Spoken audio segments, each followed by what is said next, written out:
804페이지였죠. 욥기 42장 10절부터 17절까지입니다. 한 절씩 교독하도록 하겠습니다. 10절 말씀을 제가 읽습니다. 욥이 그의 친구들을 위하여 기도할 때 여호와께서 욥의 곤경을 돌이키시고 여호와께서 욥에게 이전 모든 소유보다 갑절이나 주신지라. 이에 모든 물과 사내와 이전에 있는 일이 다 와서 그의 집에서 그와 함께 음식을 먹고 여호와께서 그에게 주신 모든 재앙에 가하여 그를 위하여 슬퍼하며 위로하고 각각 주시다 하나씩과 은돌이 하나씩을 주었다. 여호와께서 욥의 말년에 욥에게 처음보다 더 복을 주시니 그가 양만 4천과 낙타 6천과 소천 결의와 암나기 1,000을 두었고 그가 첫째 딸은 여미마라 이름하였고 둘째 딸은 구시아라 이름하였고 셋째 딸은 게센 합복이라 이름하였으니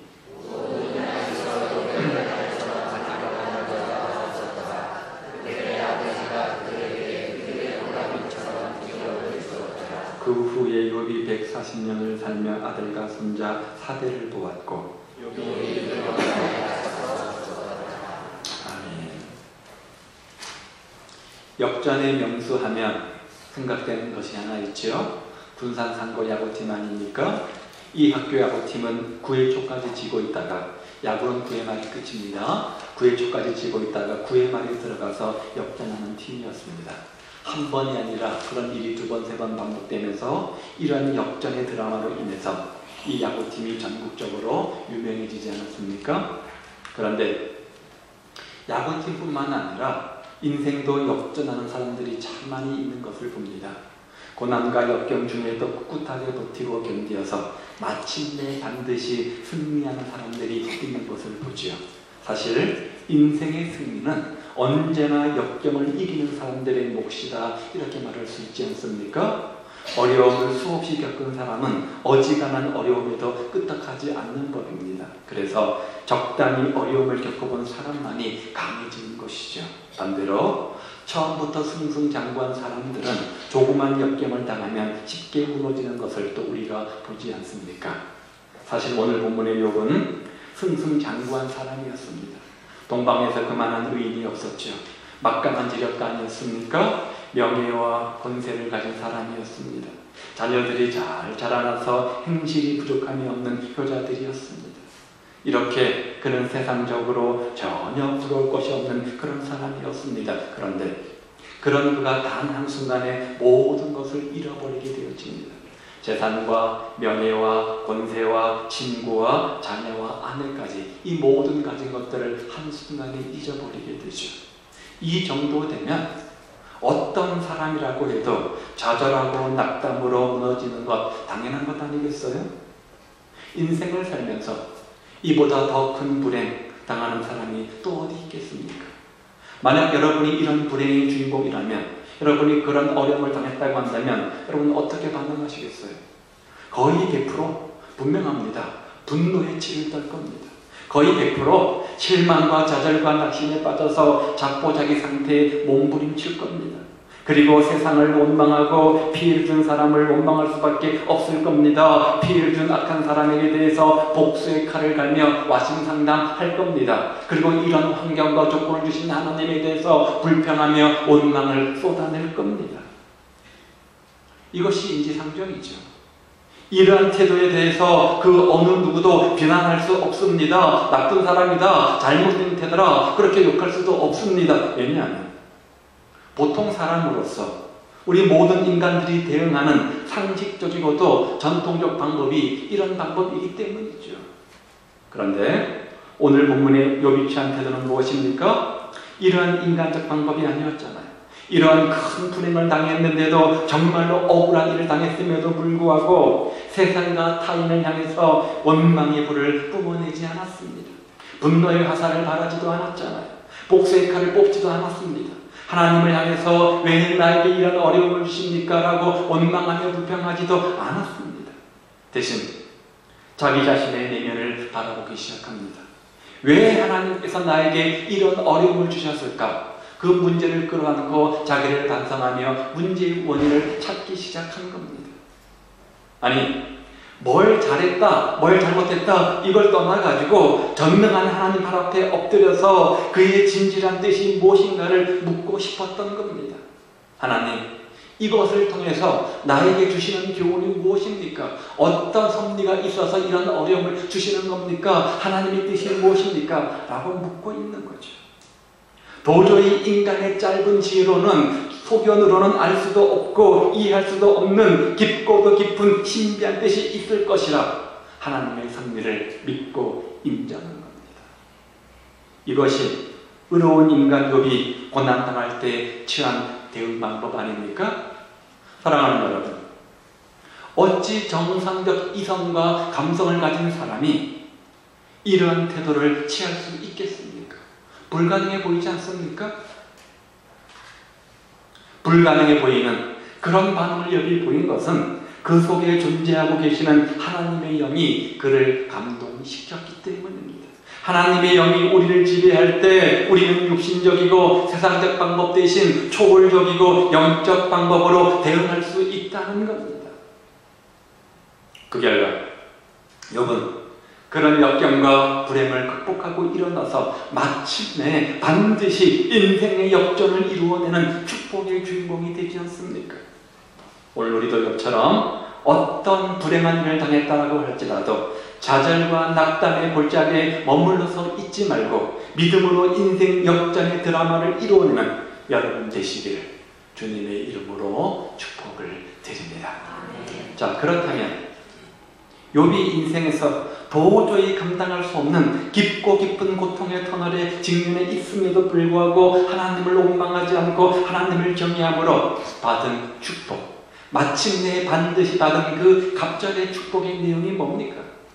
오늘 본문이 교훈하는 것이 있죠. 첫 번째가 뭐냐? 물질의 축복을 받습니다. 더불어 건강의 축복까지 받게 되어지는데요. 자, 10절에 보시면 사단에 의해 시작된 욥의 곤경, 마침내 하나님의 축복으로 마무리되는 것을 봅니다. 욥이 친구들을 위하여 기도할 때 보십시오. 욥의 곤경을 돌이키시고 그 다음에 어떤 축복을 주셨어요? 욥에게 이전 모든 소유보다 갑절이나 주신지라. 그 밑에 12절 말씀도 보시면요, 여호와께서 욥의 말년에 처음보다 더 복을 주시니 조금 하월이 생겨요. 그러면서 12절 뒤에 보면 양 14,000과 약대 6,000과 소 1,000결이와 암나귀 1,000을 두었다 이렇게 말씀하지 않습니까? 처음에 그가 잃었던 것보다, 처음에 잃어버린 것보다 정확히 2배 갑절의 축복을 받은 겁니다.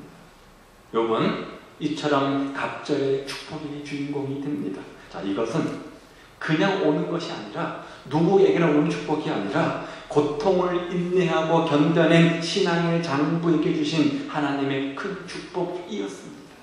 따라서 이번 후반기에는 여러분 돈 따라가지 마시고 주님 따라가시기를 바랍니다. 그러면 돈이 따라오고 물질이 회복되는 은혜를 경험하게 될 겁니다. 잃어버린 모든 것 회복하는 후반기 삶이 되시기를 주님의 이름으로 축복을 드립니다. 11절 보면 그동안 발길을 끊었던 모든 형제 자매들과 그를 알고 지냈던 많은 사람들이 찾아오게 되어지죠. 그래서 뭐합니까? 선물까지 가지고 왔어요. 그를 위해서 슬퍼하고 위로했죠. 한마디로 하나님께서 잃어버린 인간관계의 회복을 주신 겁니다. 따라서 이번 후반기에도 무너진 인간관계가 있다면 그 관계가 회복되어지는 은혜가 있기를 바랍니다. 함께 기쁨과 슬픔을 나누며 위로하고 서로 돕고 격려하는 아름다운 관계의 회복이 우리 가운데 이루어지기를 바랍니다. 뿐만 아니라 욥의 육체적 건강도 주셨죠. 영혼과 육은 연결되어 있는 거잖아요. 육체가 회복되니까 영혼이 회복됩니다. 영혼이 회복되니까 육체가 회복되는 겁니다. 심령의 건강도 완전히 회복되었습니다. 이렇듯 하나님의 말씀을 통해서 하나님의 관계가 회복되자 그 결과 인간관계가 회복되었죠. 인간관계가 회복되자 건강과 물질도 회복되었습니다. 욥은 정말 인생 역전을 경험한 겁니다. 이 인생 역전의 드라마를 쓴 거죠. 그런데 그 인생 역전의 핵심이 뭡니까? 하나님만 바라보는 거예요. 하나님의 절대 주권을 믿은 거예요. 하나님의 섭리를 믿은 거예요. 내가 비록 고난 가운데 있지만, 긴 어둠의 터널을 지나고 있지만 하나님의 섭리 가운데, 절대 주권 가운데 합력하여 선을 이루실 것이고 마침내는 찬란한 햇빛을 내 인생 가운데 비춰줄 것이다. 하나님의 절대 주권 섭리를 믿었기 때문에 그런 고난과 환난 가운데도 믿음을 지키며 승리한 것 아니겠습니까? 하나님만 바라보는 것, 바로 이것이 그 인생 역전의 핵심이었던 겁니다. 이처럼 하나님만을 의지하고 바라볼 때 하나님께서 동행하시고 인도하시고 축복해 주신다는 거죠. 동행하시고 인도하시고 축복하시되 나를 위해 예비하신 저 적각골이 흐르는 가나안 땅으로 인도해 주실 것이고 마침내는 갑절의 축복의 주인공으로 인도해 주신다는 겁니다. 그런데 욥에게 이런 인생 역전이 가능했다고 한다면 오늘 우리에게도 역시 인생 역전이 가능한 것 아니겠습니까? 왜요? 욥의 하나님이나 우리 하나님이나 정말 삶이 힘들고 고달프고 어렵습니까? 염려하지 마십시오. 염려한다고 해서 해결될 일이 하나도 없잖아요. 단지 여러분의 육체와 마음을 해칠 뿐입니다. 대신에 하나님만 의지하십시오. 하나님만 바라보시기를 바랍니다. 소망의 원천 하나님을 바라보십시오. 희망의 근원 되시는 하나님만 바라보시기를 바랍니다. 그러면 하나님께서 여러분의 인생을 역전시킬 크고 놀라운 계획을 가지고 계심을 체험하게 될 겁니다. 욥은 하나님만을 바라보므로 이 계획에 동참하였고 마침내 인생의 역전을 이루는 드라마를 펼쳐갑니다. 여러분 모두 이러한 역전을 체험하고 경험하시기를 우리 주님의 이름으로 축복을 드립니다.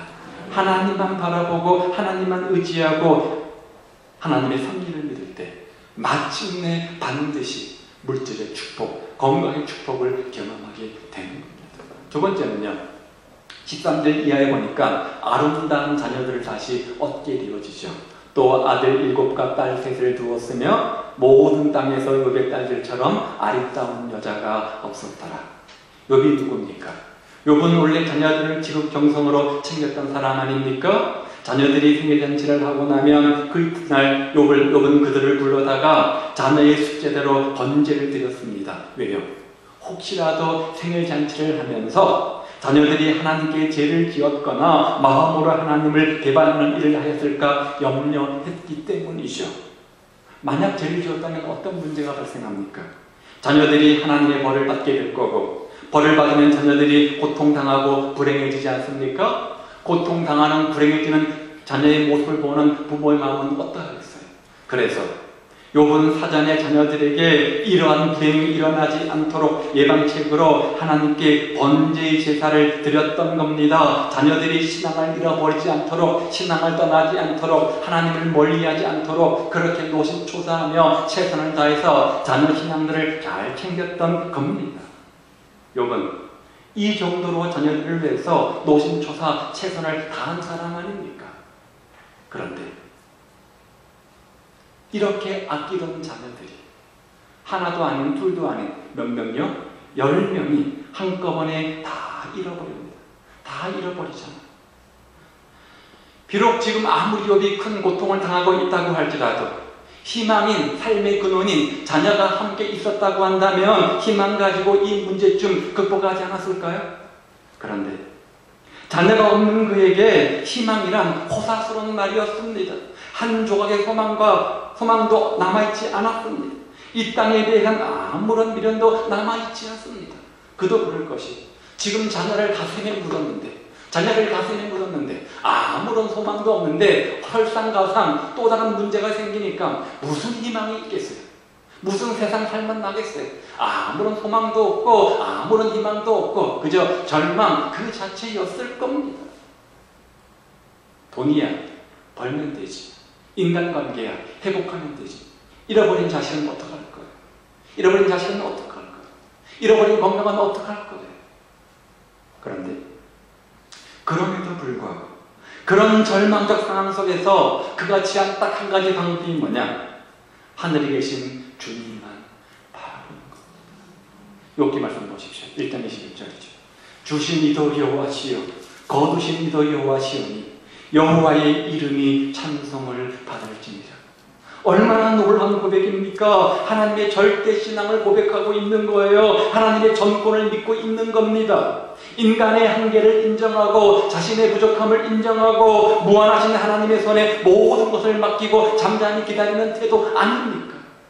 고통도 참아내고 슬픔도 참고 아픔도 곱씹으면서 믿음으로 정령하신 하나님을 바라본 겁니다. 하나님의 절대 주권을 믿었기 때문이죠. 그러자 이 무한하신 전능의 하나님을 바라보고 의지하는 그 욥에게 하나님은 그 믿음대로 기적을 베풀어 주십니다. 오늘날 우리에게 기적이 왜 없다고요? 욥과 같은 믿음이 없기 때문입니다. 기적은 아무에게나 일어나는 선물이 아닙니다. 하나님께서 아들 7과 딸 3을 다시 주셨죠. 그러니까 지금 도합 몇 명이 되는 겁니까? 20명이 되는 거죠. 이미 천국에 있는 잃어버린 10명, 플러스 새로 생긴 10명, 도합 20명의 자녀를 얻은 겁니다. 그 중에 새로 태어난 3딸들은 뭐라고요? 전국에서 가장 미모가 뛰어난 아름다운 딸들이었다. 요즘 말로 말하면 미스코리아, 진선미 아마 다 차지했을 거예요. 그런데 10명의 자녀들을 잃지 않았다면, 그런 아픔과 고통을 경험치 못했다고 한다면 이러한 자녀의 축복을 경험치는 못했을 겁니다. 자, 오늘 우리는 어떤가요? 만약 우리가 자녀를 다 가지고 있잖아요. 우리가 다 자녀가 있잖아요. 우리가 자녀가 있는데 그 자녀들이 예수를 믿지 않는다면 아예 나지 않는 것보다 못할 수도 있습니다. 안 낳는 것이 좋을 수도 있습니다. 왜 그렇습니까? 그 모든 자녀들이 예수 안 믿고 죽으면 어디 가는 거예요? 지옥 갈 것이기 때문입니다. 그런 우리는 자식에게 불행을 안겨다 주는 부모가 되기 때문입니다. 자녀에게 고통과 눈물만 주는 그런 부모가 되기 때문입니다. 자식에게 저주를 안겨다 주는 부모에 지나지 않기 때문입니다. 그렇다면 여러분의 자녀는 어떠합니까? 우리 모든 자녀들이 하나님을 경외하고 그 계명을 크게 즐거워하는 자의 삶이 되시기를 바랍니다. 그래서 예수 믿고 구원받는 은혜가 있기를 바라고, 우리 자녀가 이 땅에서 강성하고 후대가 축복받는 은혜가 있기를 바라고, 여러분의 믿음 사역들을 잘 계승하는, 그래서 믿음의 명문 가문 이루는 가정 되시기 바라고, 영원히 잘된 같이 범사가 달리는 축복이 있기를 바라고, 여름 가을의 시원한 소나기처럼 하나님 마음에 합한 그런 아이들 되시기를 우리 주님의 이름으로 축복을 드립니다.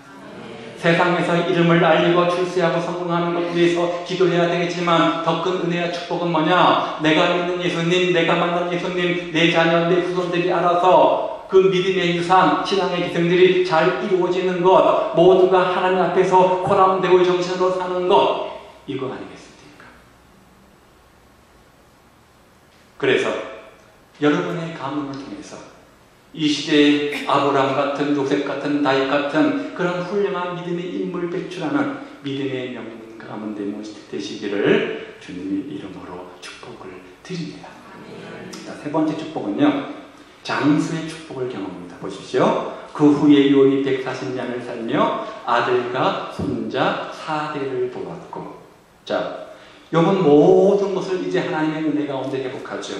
하나님과의 관계도 회복했습니다. 인간관계도 회복했습니다. 건강도 회복했죠. 물질도 다 찾고 자녀들도 다시 얻게 되었습니다.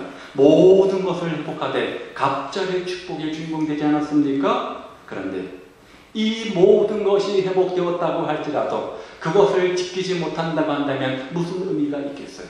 이 모든 것을 가지고 있는데 오래 살지 못한다면 무슨 의미가 있겠습니까? 그런데 행복을 지키는 것이나 오래 사는 장수의 복은 우리 힘으로 되는 것이 아니라는 거죠. 유감스럽게 해도 우리의 몫이 아닙니다. 누구의 몫이에요? 하나님이잖아요. 이것만은 하나님이 해주셔야 됩니다. 하나님이 해주시지 아니하시면 인간이 아무리 오래 살겠다고 발버둥 쳐도 이루어질 수가 없는 겁니다. 불가능한 겁니다. 그런데 하나님은 욥에게 이런 축복을 주신 거예요. 이 행복을 보장해 주셨고 장수의 복을 허락해 주셨습니다. 그에게 그 고난의 세월 뒤에 140년이나 더 살도록 그렇게 조처를 해 주셨는데 하나님의 축복이죠. 140년을 살면서 아들과 손재 4대를 보았고, 그런데 그가 이런 장수의 복을 누릴 수 있었던 비결이 뭘까? 여러분들 이런 장수의 복을 누리시기를 바랍니다. 사시면서 여러분의 4대가 정말 신앙 안에 사는 그런 복을 누리시기를 바랍니다. 그런데 그 비결이 뭘까? 하나님을 경외했기 때문입니다. 보십시오. 잠언에 보면 여호와를 경외하면 뭐라고요? 장수합니다.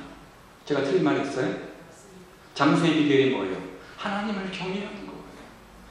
욥이 하나님을 경외했기 때문에 그 결과 장수의 복을 누린 거잖아요. 하나님을 경외했다. 무슨 말이에요? 하나님께 모든 것을 맡긴 삶을 말하는 거죠. 자기 인생을 온통 하나님께 맡기고 의지하며 하나님만 바라보고 사는 삶, 바로 하나님을 경외하는 겁니다. 그런데 욥은 그런 사람이었잖아요. 물론 욥도 감당할 수 없는 고통과 고난의 세월을 보내면서 순간순간 염려도 하고 근심도 했습니다. 또 발버둥을 치면 칠수록 더욱더 깊은 수렁으로 빠져들어가는 절망도 경험했을 겁니다. 그 절망의 순간에 아, 내 인생 끝났구나, 희망이 없구나 라고 좌절도 했을 겁니다.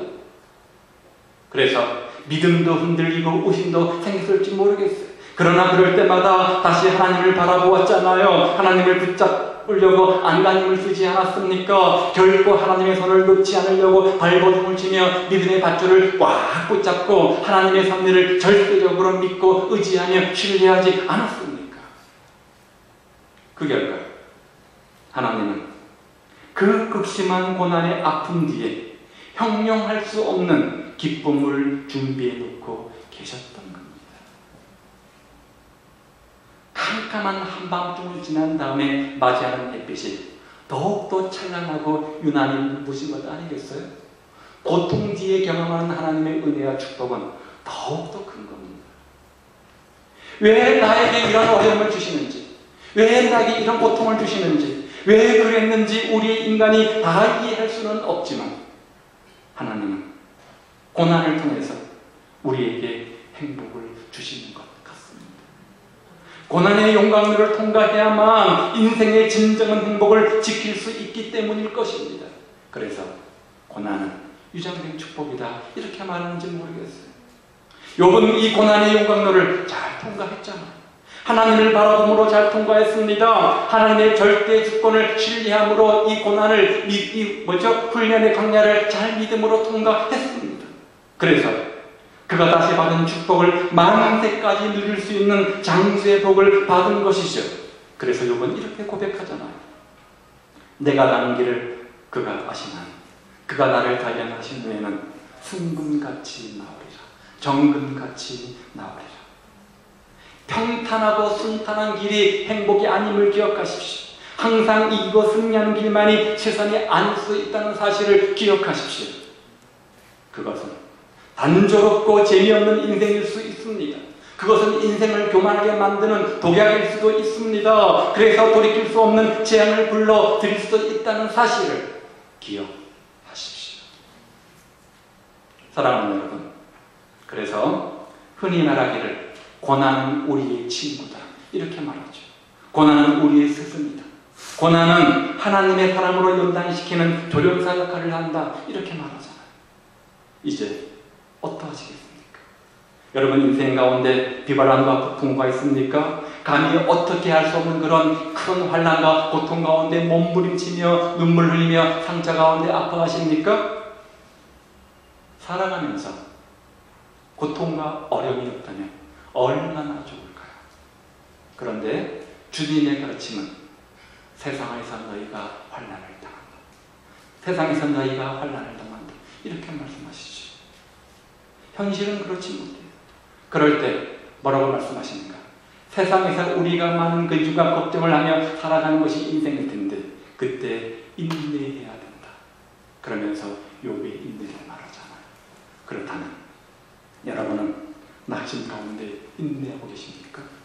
그 낙심 가운데서 욥의 인내를 배우고 계십니까? 농부의 인내를 배우고 계십니까? 욥기가 주는 교훈은 의인도 고난받는다는 것.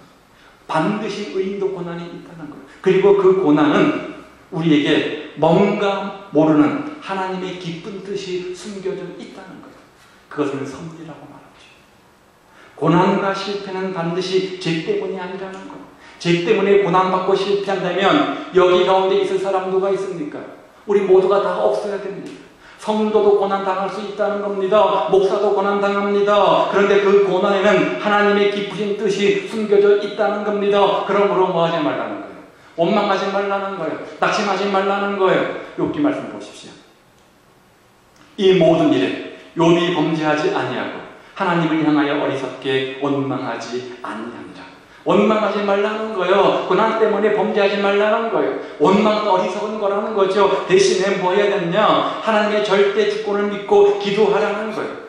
인생사의 모든 고난은 절대 주권을 믿고 하나님의 섭리를 믿고 기도하면 반드시 회복된다. 이게 바로 욥기의 교훈 아닙니까? 하나님은 고난을 통해서 욥을 겸손하게 만드셨죠. 한 신학자가 이런 말을 했어요. 하나님은 왜 때때로 고난 가운데 빨리 해결하지 않으시고 지체하시는가? 하나님이 지체하실 때마다 하나님은 우리에게 갑절의 축복을 준비하고 계십니다. 고난은 유장된 축복이라는 거죠. 따라서 문제 해결이 속히 되지 않아서 마음 답답할 때 기억하십시오. 하나님은 우리를 위해서 지금도 갑절의 축복을 준비하고 계십니다. 우리는 참지를 못하잖아요. 우리는 급한데 하나님은 잠잠히 계신 것 같아요. 내게 있는 이 고민, 이 문제 빨리 해결해 주셔야 되는데 하나님은 잠잠히 계신 것 같습니다. 그래서 우리는 종종 참지를 못하고 짜증도 내고 화도 내고 신경질도 부리고 낙심을 하지 않습니까? 그런데 성경은 그런 우리에게 욥의 인내를 생각하라, 욥의 인내를 배우라 이렇게 말씀합니다. 우리는 이렇게 생각합니다. 하나님, 왜 빨리 문제가 해결되지 않습니까? 빨리 좀 열매를 보게 해주십시오. 하나님 도대체 일하고 계신 건 맞습니까? 이 문제에 역사하고 계신 건 맞습니까? 답답합니다. 기다리는 것이 우리에게는 지루한 시간인지 모릅니다. 그러나 하나님은 언제나 일하고 계시다는 사실을 기억하십시오. 어떻게요? 우리 생각과 시야를 초월해서 우리의 때와 우리의 방법이 아닌 하나님의 때에 하나님의 방법으로 역사하고 계심을 믿으십시오. 그러므로 고난 박차고 용감하게 일어서시기를 바랍니다. 마음을 다해서 주님 의뢰하시기를 바랍니다. 씨를 뿌리면 반드시 거두는 법입니다. 그런데 거두려면 반드시 뭐가 필요해요? 때가 필요한 거예요. 인내가 필요한 거예요. 봄에 농부가 가을에 풍성한 곡식을 기대하고 봄에 씨앗을 뿌립니다. 가을에 풍성한 곡식이 그냥 그칩니까? 반드시 거치는 과정이 있는데 여름입니다.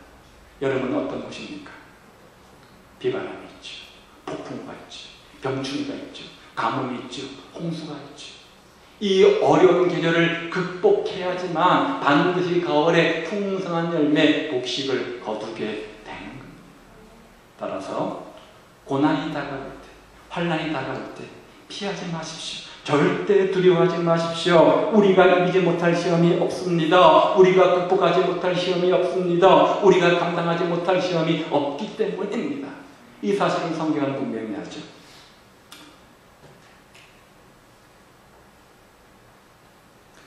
사람이 감당할 시험 밖에는 너에게 당한 것이 없나니 오직 하나님은 미쁘사는 믿을 만하다 그런 뜻이에요. 믿을 진짜를 쓰는 거죠. 너희가 감당치 못할 시험 당함을 허락지 아니하시고 시험 당할 짐에 또한 피할 길을 내사 너희로 능히 감당하게 하시느니라. 시험이 없다 이렇게 말씀하는 것이 아니라 인생의 여정 속에 시험이 여러 번 있을 텐데 그 시험 다 이길 수 있는 시험이다. 다 피할 길도 예비해 놓았고 능히 감당할 능력도 좋았다. 염려하지 말라 이렇게 말하는 거죠. 전능의 하나님, 능력의 하나님께서 여러분에게 힘을 주실 것입니다. 능력을 주시겠다는 겁니다. 마침내 승리하게 해주시겠다는 겁니다. 굳세게 해주시겠다는 겁니다. 지금도 하나님은 이렇게 약속하셨어요. 보십시오. 이사야 말씀에 두려워 말라. 내가 너와 함께하니라. 놀라지 말라. 나는 내 하나님이 되리라. 내가 너를 굳세게 하리라. 참으로 너를 도와주리라. 참으로 나의 의로운 오른손으로 너를 붙들리라. 이 믿음으로 욥과 같이 승리한 여러분 되시기를 주님의 이름으로 축복을 드립니다. 그래서 여러분의 슬픔과 근심과 걱정과 눈물과 아픔이 변해서 기쁨이 되고 찬송이 되고 감사가 되고 웃음이 되는 역전의 인생의 주인공들 다 되시기를 주님의 이름으로 축복을 드립니다. 반드시 축복의 주인공들 다 되시기를 우리 주님의 이름으로 축복을 드립니다. 어떻게요? 욥처럼 하나님을 절대 신뢰하십시오. 하나님 주권을 끝까지 믿음으로 붙잡으십시오. 그리고 고난 가운데 인내하십시오. 그 고난을 주 앞에 내려놓고 간절히 기도하십시오. 그러면 마침내 반드시 역전의 인생의 드라마를 우리 인생 가운데 펼쳐 주실 겁니다. 기도하겠습니다.